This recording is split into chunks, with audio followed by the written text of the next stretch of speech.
యుద్ధ భయంతో పాక్ భయపడుతోంది. భారత్ మౌనాన్ని అర్థం చేసుకోలేక సతమతమవుతోంది. తుఫాను ముందు ప్రశాంతంగా ఉన్నట్టుగా మారింది పాక్ పరిస్థితి. ఏ క్షణమైనా భారత వైమానిక దాడులకు దిగొచ్చనే భయంతో ఉక్కిరిబిక్కిరైపోతోంది. భారత్ ఎటు నుంచి ఎప్పుడు దాడి చేస్తుందో అని రోజు రోజుకు దాయాదిలో అంతకంతకు టెన్షన్ పెరుగుతోంది. పహల్గామ్ దాడికి ప్రతీకారం తీర్చుకునేందుకు భారత్ ఇప్పటికే అన్ని విధాలుగా సిద్ధమవుతోంది.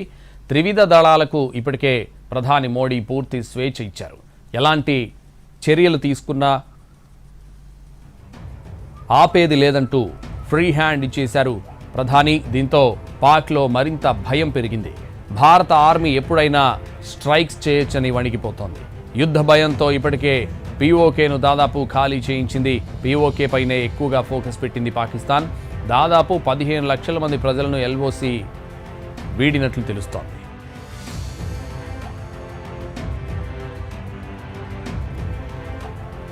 మరోవైపు మదర్సాలను కూడా మూసివేసింది పాక్. 10 రోజుల పాటు తాత్కాలికంగా మదర్సాలను మూసివేసినట్టు తెలిపింది. దాదాపు 1000 మదర్సాలను మూసివేసి క్రైసిస్ జోన్లుగా ప్రకటించింది.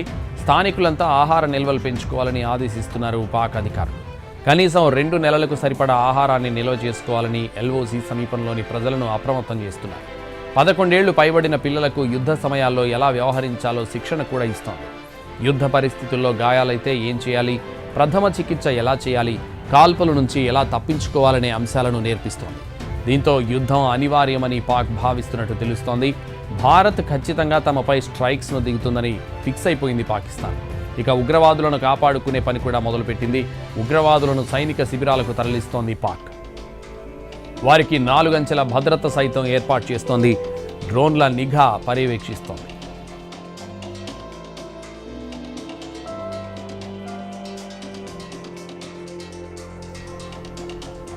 మరోవైపు సరిహద్దులో ఉద్రిక్తతలు కొనసాగుతూనే ఉన్నాయి. 8 రోజుల నుంచి పాక్ కాల్పుల విరమణ ఒప్పందాన్ని ఉల్లంఘిస్తూనే ఉంది. అయితే పాక్ కాల్పులకు భారత్ ధీటుగా బదులిస్తోంది. సరిహద్దు ప్రాంతాల్లో సైన్యాన్ని పెంచుకుంది భారత్. అరేబియా సముద్రంలో భారత నౌకాదళ సైతం డ్రిల్స్ చేపట్టింది. పాకిస్తాన్కు కేవలం 85 మైళ్ల దూరంలోనే భారత నేవీ సైనిక విన్యాసాలు చేపట్టింది.